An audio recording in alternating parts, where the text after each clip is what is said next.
Hi, my name is Sergio, and I recently went to the doctors to remove the bandages from the areas where they operated on me.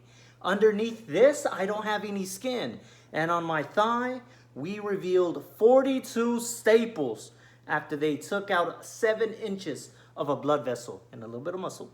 Stick around if you want to see what that looks like. About 2 weeks ago, I had a surgery where they cut open my neck to add synthetic skin, and they also cut my leg open to remove 7 inches of a blood vessel and a little bit of muscle so that they could transplant it onto my shoulder for tissue expanders. And I've been curious, how does it look like underneath?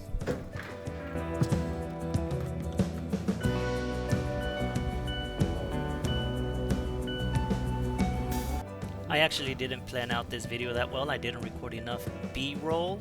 This is actually the only piece of B-roll before we start looking at the wounds. And it's me struggling to take off my shirt. Oh, hold on a minute. Why does he have some moves there with the hips? Stop. Before you proceed, you need to know that past this line, the video will get graphic, okay? Viewer discretion is advised. The doctor walked in a few seconds after this and removed the wound vac. How's it feel? It was normal. Open. More open? Here, yeah. Yeah. The neck is literally sliced open. Of course it feels open. There's no skin there. With that adjustment to the neck, I don't feel any tension moving my neck upward, which I have been feeling for the past 3 years since the last surgery, because the last surgery adjusted my scar on my neck so that I could turn my head, but it didn't really adjust the skin so that I could lift my head up. There's still a little weak point where, if you look in the video right there where it's a little bit open, which they didn't add skin at the back of the scar, and I can still feel that tension if I want to go diagonal. So I guess I'll probably have another surgery on this again. When it came time to actually removing the bandaging on my thigh, I didn't record it because it was very painful. Not because we were pulling on skin or removing stitches or staples. No. It's because it was tape that was pulling on my thigh hair and it was painful, okay? I got a waxing. But after that, I did record these 2 clips. I was actually really nervous about them removing the tube out of my thigh because I knew it was deep in there. And I thought it was going to be really painful. It looks uncomfortable too. Look at this. Oh yeah, it's all the way in. Oh yeah, that didn't hurt. Oh my god. That was like what? 2 out of 10? Not even that. It was like, you touched me. 1 out of 10? That's a 0. 0 out of 10? Yeah. I did feel it all the way down here. And then pull out, or like someone like right here. Yeah. Yeah. Alright, not bad. Are you gonna sew that? Are you gonna, what? We're just gonna leave a hole? Why? It's gonna heal at once. Okay. And I don't remember if I explained what the tubing was in the last video, but that was installed in my leg so that we could create negative pressure within that little ball and pull any of the fluids that my thigh was creating. The reason we did this is so that we can make sure that we don't have too much fluids in there, but also to monitor what fluids are being produced inside the leg after they took off the blood vessel and then sewed it back together. Because we knew it was going to be red starting off mostly, but we expected it to turn yellow over time, which it was doing. And we wanted to make sure that it didn't turn green. Green is bad. If your body's producing a green color, you're rotting. This is actually what that thigh looks like now after removing the 7 inches from the blood vessel.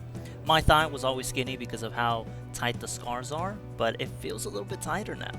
I don't know how long the cut actually is. It definitely looks longer than 7 inches. I would say maybe 10 to 11. And you know what's crazy?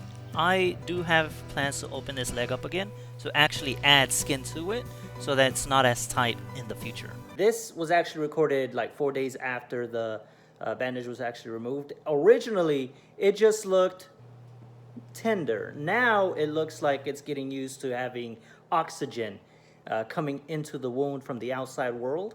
So it looks like it's drying up a little bit quicker, and that's not bad. It's expected. I'm using a little bit of bacitration on it. It's crazy how many stitches that is. I don't think this is the most I've ever had, because I'm pretty sure I've had longer surgeries or longer cuts in my body when I was younger, and I might have had more stitches. This is definitely the most amount of staples though. Let's actually spend some time and count all the staples just to make sure. 1, 2, 3, 4, 5, 6, 7, 8, 9, 10, 11. There's a little gap here I don't like. 12, 13, 14, another one. 15, 16, 17, 18, 19, 20, 21, 22, 23, 24, 25, 26, 27, 28, 29, 30, 31, 32, 33, 34, 35, 36, 37, 38, 39, 40, 41, 42. Which I feel like they put this last one on wrong. That's like right on the wound. I can feel it. Ow! This is actually open at all times now. I just covered it up because I don't feel like having to rotoscope it every time I am talking to you guys. After I finish recording this, I'm gonna rip it off of myself and just go on with my day. It's synthetic skin, it's literally fake, so I don't really feel anything on that area. And as long as I don't get it drenched, it should be okay. It's allowed to get wet, but not drenched, because it currently has a thin layer of silicone that is kind of protecting the synthetic skin. They will remove that when they actually add the normal skin that's going to cover it, which they're planning on taking it out from this thigh. And that would mean, and that unfortunately would mean that I will have 3 out of my 4 limbs, including also my neck, out of commission. I'm gonna be down to 1 limb, oh my God. And I can't even use this limb that much because the neck is open right here and it's gonna be healing. But you know what, we're doing this to get better, and that's what matters. Also, let's not forget, the leg and the neck are 2 unrelated things. The leg is actually related to the arm.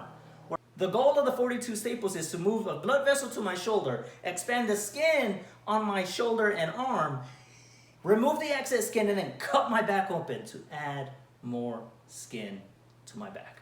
And we're hoping that that will actually help me improve the mobility of my spine, and maybe I'll get a little bit taller. One can hope. One can hope.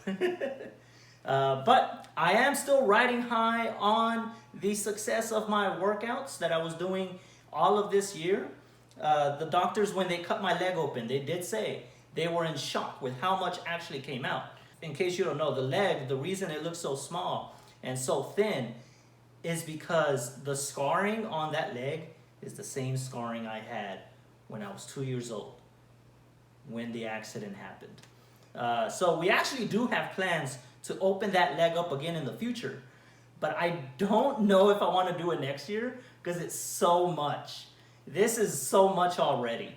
I'll probably do it in 2 years. But basically what we're potentially thinking about doing in the future is we're going to do the exact same thing, but adding tissue expanders on my other thigh, taking a blood vessel for my abdomen, which sounds painful, expand that leg, and then take off the excess skin, and then put the excess skin on this leg, and then boom, bada bim, bada boom, we have 2 matching legs now, and that are able to expand as the muscle underneath grows. But I'm going to continue to ride that high of the doctors being surprised with how thick that leg actually is. Because you know what? We take every win we could get. Because there's one thing I can say that no one else can say. My muscles are too big for my own body. All right? So we're going to ride that high until I get that fixed. But again, thank you guys for following me so far in this journey. We have saline being added to the arm in 4 days so that we start expanding the skin. We have surgery in 7 to 10 days. So this is going to be a long journey. I hope you guys subscribe and continue following giving me good prayers, and hoping that everything goes well for me. Follow me on all my social media, TikTok, Instagram, and Twitch as well. Thank you guys for coming by. I love you, and take care.